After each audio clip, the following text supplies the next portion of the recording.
ஏன்னா பிஜேபியினுடைய தொண்டனா உயிர் இருக்கிற வரைக்கும் இந்த கட்சி வளர்ச்சிக்காக மட்டும்தான் நான் இருக்கேன். மற்ற கட்சி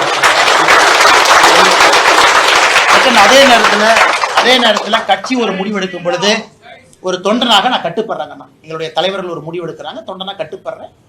சில இடத்துல எங்கே வாயை மூடிக்கொண்டிருக்க வேண்டுமோ அங்கே வாயை மூடிக்கொண்டிருக்கின்றேன், எங்கே பேச வேண்டுமோ அங்கே பேசுறேன். உறுதியாக தமிழகத்தில் அரசியல் மாற்றம் நடக்க வேண்டும் என்று நினைக்கக்கூடிய மனிதன் நான். அதே நேரத்தில் எந்த கட்சி நான் திறந்தாழ்ந்து பேசல. இளையராஜா ஐயாவை பொறுத்தவரை அவருக்கும் கலைஞர் கருணாநிதி ஐயாவுக்கும் தனிப்பட்ட நட்பு. இளையராஜா ஐயாவை நான் காலையில் எங்க பார்த்து பார்த்தேன். நம்ம மாநகரத்துக்கு வந்திருக்கிறாங்க, நம்ம வரவேற்கலாம், எப்படி இருக்கும். ஐயாவை காலையில் சந்தித்த பொழுது ஐயா ஆணை சொன்னாங்க, நீ சாயந்தரம் நிகழ்ச்சிக்கு வந்திருப்பா, வந்து பார்த்துட்டு போ வா அப்படின்னாரு. ஏன்னா இளையராஜா ஐயா சொன்ன பிறகு எப்பொழுதுமே தட்டாமல் கேட்கக்கூடிய மனிதன் நான். நிகழ்ச்சிக்கு போனேன், ஐயா சொன்னாங்க சரி மேடைக்கு வாங்க அப்படின்னு. மேடைக்கு போய் பேசும் பொழுது அது அரசியல் மேடையாக நான் பயன்படுத்திக் கொள்ள விரும்பவில்லை. ஏன்னா இதே இளையராஜா ஐயா மேடையில் எத்தனையோ அரசியல் தலைவர்கள் பேசியிருக்கிறாங்க.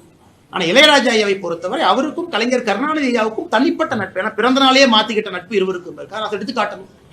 அதே நேரத்தில் எனக்கும் முதலமைச்சர் மு க ஸ்டாலின் ஐயாவுக்கும் கருத்து வேறுபாடுகள் இருந்தாலும் இளையராஜா ஐயாவை பொறுத்தவரை கடந்த ஒரு 4-5 மாதங்கள் அழகா பண்ணியிருக்காங்க. அவருடைய சிம்பனி ஆர்கெஸ்ட்ரா மிக அழகா அதை கொண்டு வந்திருக்கிறாங்க. இளையராஜாவுக்கு கொடுக்க வேண்டிய மரியாதையை மாநில அரசு கொடுத்திருக்கிறாங்க. அதைத்தான் நான் சொன்னேனே தவிர, ஏன்னா மற்ற தலைவர்கள் பெயரை சொல்லவில்லை, அதற்காக கொச்சப்படுத்திட்டாங்க அர்த்தம் இல்லை. கலைஞர் கருணாநிதி ஐயா தனி நட்பு, பிரதமர் ஐயா இளையராஜா ஐயாவுக்கு செய்ய மாநிலத்தினுடைய முதலமைச்சர் ஸ்டாலின் ஐயாவும் செய்யறாங்க. அதை அந்த மேடையில சொல்லாம வெறும் அரசியல் மேடையாக நான் பயன்படுத்தி நாங்க அப்படின்னு சொன்னா தப்பா, இளையராஜாவை கொச்சைப்படுத்துவது போல் இருந்திருக்கும். அதனால் மிச்சம் யாரு மேலே காழ்ப்புணர்ச்சி இல்லைங்கன்னா எங்கே எதை சொல்ல வேண்டுமோ நிச்சயமாக அங்கே அதை சொல்லுங்க.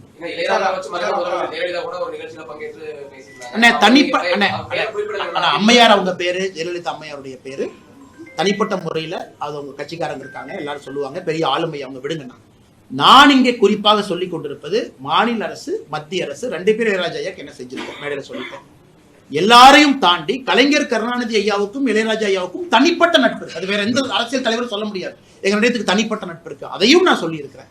அதனால் இதுல ஒரு தலைவர் பேர் சொல்லல சொன்னாங்க அப்படிங்கிறது என்னை பொறுத்தவரை இது ஒரு விஷயம் கிடையாது. கூட்டணி ஆட்சி அப்படின்னு சொல்லி பாஜக வந்து சொல்றாங்க. தமிழகத்தில் 2026 கூட்டணி ஆட்சி தான் அப்படின்னு சொல்லி பாஜக தலைவர்கள் சொல்றாங்க. ஆனா அதிமுக பொறுத்தவரை கூட்டணி ஆட்சி வாய்ப்பே கிடையாது.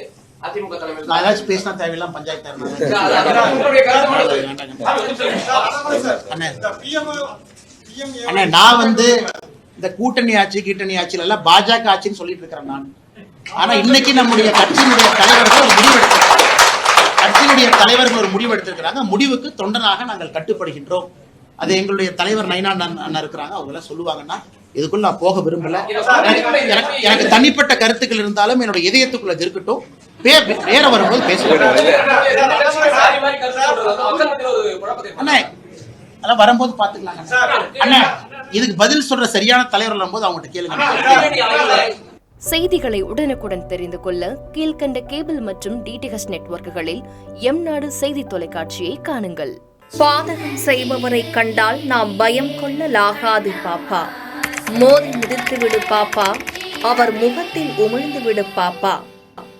அண்மை செய்திகளை உடனுக்குடன் தெரிந்து கொள்ள இணைந்திருங்கள் எம்நாடு தொலைக்காட்சியுடன்.